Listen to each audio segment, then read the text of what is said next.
മറ്റൊരു വീഡിയോയിലേക്ക് എല്ലാവർക്കും സ്വാഗതം. ഇന്നത്തെ വീഡിയോ എപ്സന്റെ ആൾ ഇൻ വൺ പ്രിന്ററായ Epson L6190 എന്ന പ്രിന്ററിന്റെ ഡ്രൈവർ എങ്ങനെ ഡൗൺലോഡ് ചെയ്ത് ഇൻസ്റ്റാൾ ചെയ്യാമെന്നതിനെക്കുറിച്ചുള്ള ഒരു സിമ്പിൾ വീഡിയോ ആണ്. വീഡിയോ കാണുമ്പോൾ എന്റെ ചാനൽ ഒന്ന് സബ്സ്ക്രൈബ് ചെയ്യുക, ലൈക്ക് ചെയ്യുക, ഫോളോ ചെയ്യുക, കമന്റ് ചെയ്യുക, ഷെയർ ചെയ്യുക. അപ്പോൾ നേരെ വീഡിയോയിലോട്ട് പോകാം.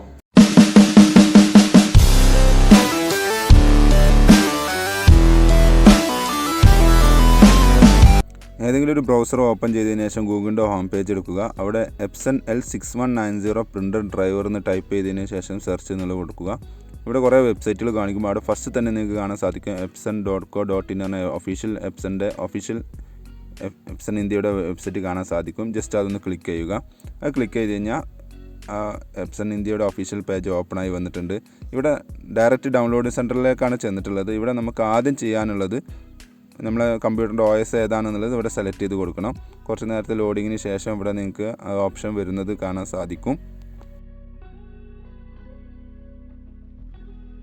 ഇവിടെ ഫസ്റ്റ് നിങ്ങൾക്ക് കാണാൻ സാധിക്കും ഓപ്പറേറ്റിംഗ് സിസ്റ്റം ഏതാണെന്നുള്ളത് സെലക്ട് ചെയ്ത് കൊടുക്കണം. ഡിഫോൾട്ടായിട്ട് തന്നെ അത് ഡിറ്റക്റ്റ് ചെയ്തിട്ടുണ്ടാവും. എന്നിരുന്നാലും നമ്മൾ ജസ്റ്റ് ഒന്ന് കൺഫേം ചെയ്യുന്നത് നല്ലതാണ്. ഇവിടെ കുറേ വെർഷൻസ് ഉണ്ട്. ഇവിടെ നിങ്ങൾക്ക് കൺഫ്യൂഷൻ വേണ്ട. ഇവിടെ ബ്രാക്കറ്റിൽ ഡിറ്റക്റ്റഡ് എന്ന് എഴുതിയത് കണ്ടില്ലേ, അതാണ് നിങ്ങളെ വിൻഡോസിൻ്റെ വെർഷൻ വരുന്നത്. ജസ്റ്റ് അതൊന്ന് സെലക്ട് ചെയ്യുക. എന്നിട്ട് ഈ ഗോ എന്നുള്ളത് ക്ലിക്ക് ചെയ്യുക. അപ്പോൾ ആ പേജ് ഒന്നുകൂടി റീലോഡ് ആവുന്നതാണ്.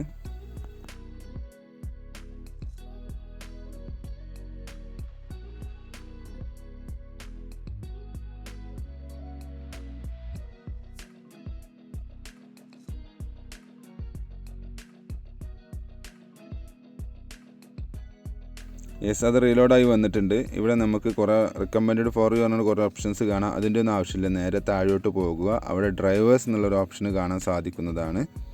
ഇപ്പോൾ കാണിച്ചു തരാം. ഒരു താഴോട്ട് പോകുന്നു. അവിടെ ഡ്രൈവേഴ്സ് എന്നുള്ള ഓപ്ഷൻ കണ്ടില്ല, അത് ജസ്റ്റ് ക്ലിക്ക് ചെയ്യുക. അവിടെ രണ്ട് ഓപ്ഷൻ ഉണ്ട്, സ്കാനർ ഡ്രൈവറുണ്ട്, പ്രിൻ്റർ ഡ്രൈവറുണ്ട്. നമുക്കിപ്പോൾ ആവശ്യമുള്ളത് പ്രിൻ്റർ ഡ്രൈവറാണ്. അപ്പോൾ നമ്മളിത് എന്ത് ചെയ്യുന്നു, നേരെ പ്രിൻ്റർ ഡ്രൈവറിൻ്റെ ഇവിടെ റൈറ്റ് സൈഡിൽ കാണുന്ന ഈ ഡൗൺലോഡ് എന്നുള്ളത് ക്ലിക്ക് ചെയ്ത് കഴിഞ്ഞാൽ നെക്സ്റ്റ് പേജിലോട്ട് പോകും. അവിടെ ഈ അക്സെപ്റ്റ് എന്നുള്ള ക്ലിക്ക് ചെയ്യുന്നതോടുകൂടി നമ്മളെ ഫയൽ ഡൗൺലോഡിങ് ആവുന്നതാണ്. കുറച്ച് നേരത്തെ കാത്തിരിപ്പിന് ശേഷം ആ ഡൗൺലോഡ് ചെയ്ത ഫയലിൻ്റെ അവിടെ ജസ്റ്റ് ഡൗൺലോഡിങ് കംപ്ലീറ്റ് ആയിട്ടുണ്ടാവും. ജസ്റ്റ് ആ ഡൗൺലോഡ് ചെയ്ത ഫയലിൻ്റെ അവിടെ ക്ലിക്ക് ചെയ്യുന്നു. അപ്പോൾ എക്സ്ട്രാക്റ്റിംഗ് നടന്നുകൊണ്ടിരിക്കുന്നുണ്ട്. ജസ്റ്റ് ഒന്ന് വെയിറ്റ് ചെയ്യുക.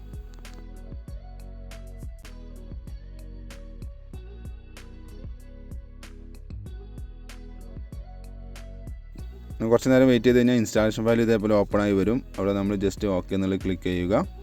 ഇവിടെ വീണ്ടും ഓക്കെ എന്നുള്ള ലാംഗ്വേജ് ഏതാണെന്നുള്ളത് സെലക്ട് ചെയ്തതിന് ശേഷം ഓക്കെ എന്നുള്ളത് ക്ലിക്ക് ചെയ്യുക. ഇവിടെ എഗ്രി എന്നുള്ളത് ക്ലിക്ക് ചെയ്തതിന് ശേഷം ഓക്കെ എന്നുള്ളത് കൊടുക്കുക. അപ്പോൾ നമ്മുടെ ഫയൽ ഇൻസ്റ്റാളിങ് നടന്നുകൊണ്ടിരിക്കുകയാണ്. ഈ സമയത്ത് അവസാനം ചോദിക്കും കണക്ഷൻ മെത്തേഡ്. ഈ സമയത്ത് മാത്രമേ നമ്മൾ കമ്പ്യൂട്ടറും പ്രിൻ്ററും നമ്മൾ കേബിൾ വഴി നെറ്റ്വർക്ക് വഴി കണക്ട് ചെയ്യാൻ പാടുള്ളൂ. അതിന് മുമ്പ് ഒരിക്കലും കണക്ട് ചെയ്ത് വെക്കരുത്. നിങ്ങൾ കുറച്ച് നേരം വെയിറ്റ് ചെയ്താൽ കാണാൻ സാധിക്കും ഇവിടെ കണക്ഷൻ മെത്തേഡ് ചോദിക്കുന്നത്. ഞാനിപ്പോൾ ഈ വീഡിയോയിൽ USB കണക്ഷൻ മെത്തേഡാണ് കാണിക്കുന്നത്. അതുകൊണ്ട് തന്നെ ഇവിടെ USB കണക്ഷൻ എന്നുള്ളത് സെലക്ട് ചെയ്തതിന് ശേഷം ഓക്കെ എന്നുള്ളത് ക്ലിക്ക് ചെയ്യുന്നു. അപ്പം നമ്മളോട് ഈ കമ്പ്യൂട്ടറും പ്രിൻ്ററും നമ്മൾ USB കേബിൾ കണക്ട് ചെയ്യാൻ ഇങ്ങോട്ട് ചോദിക്കും. ആ സമയത്ത് മാത്രമേ നമ്മൾ കണക്ട് ചെയ്യാൻ പാടുകയുള്ളൂ. അത് കണക്ട് ചെയ്ത് കഴിഞ്ഞാൽ തന്നെ ഡ്രൈവർ ഇൻസ്റ്റാളേഷൻ സക്സസ്ഫുള്ളി എന്നുള്ള ഒരു മെസ്സേജ്, ഒരു ഡയലോഗ് ബോക്സ് ഓപ്പണായി വരുന്നത് നിങ്ങൾക്ക് കാണാൻ സാധിക്കും. കണ്ടില്ലേ, ഇതിൻ്റെ അർത്ഥം നമ്മൾ ചെയ്ത വർക്കെല്ലാം കംപ്ലീറ്റഡ് എന്നുള്ളതാണ്.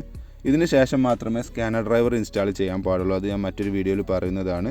ജസ്റ്റ് ഇത് ഓക്കെ എന്നുള്ളത് ക്ലിക്ക് ചെയ്യുക. ഞാനിപ്പോൾ ചെയ്ത വർക്ക് കംപ്ലീറ്റഡ് ആണോ എന്ന് അറിയാൻ വേണ്ടി ഞാൻ ജസ്റ്റ് ഇത് കൺട്രോൾ പാനൽ എന്നുള്ളത് ഓപ്പൺ ചെയ്തു. കൺട്രോൾ പാനൽ എന്ന് ടൈപ്പ് ചെയ്താണ്ട് ഓപ്പൺ ചെയ്യുക. അതിൽ ഡിവൈസസ് ആൻഡ് പ്രിൻറ്റേഴ്സ് എന്നുള്ള ഓപ്ഷൻ ഉണ്ടാവും. അതുവഴി നമുക്ക് ടെസ്റ്റ് പേജ് പ്രിൻറ്റ് ചെയ്യാൻ സാധിക്കുന്നതാണ്. അപ്പോൾ ഇവിടെ കൺട്രോൾ പാനൽ ഓപ്പണായി വന്നിട്ടുണ്ട്. ഇതിൽ ഡിവൈസസ് ആൻഡ് പ്രിൻറ്റേഴ്സ് ഞാൻ ഓപ്പൺ ചെയ്യുന്നു. കുറച്ച് നേരം വെയിറ്റ് ചെയ്യണം. ഡിവൈസ് ആൻഡ് പ്രിൻറ്റേഴ്സ് ഓപ്പൺ ചെയ്യുന്നു.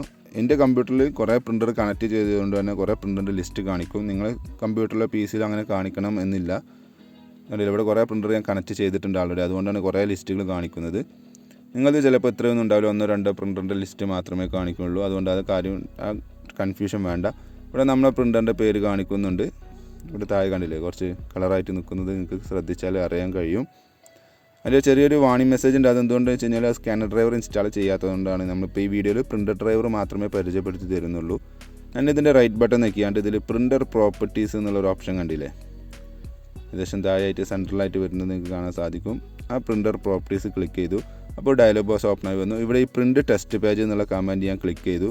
അതിൻ്റെ അർത്ഥം കമ്പ്യൂട്ടറിൽ നിന്നും പ്രിൻ്ററിലേക്ക് ഒരു കമാൻഡ് ചെന്നിട്ടുണ്ട് എന്നുള്ളതാണ്. നമുക്ക് നോക്കി നോക്കാം. പ്രിൻറ്റ് ചെയ്ത് വരുന്നുണ്ട്. കംപ്ലീറ്റ് ആയിട്ടുണ്ട്.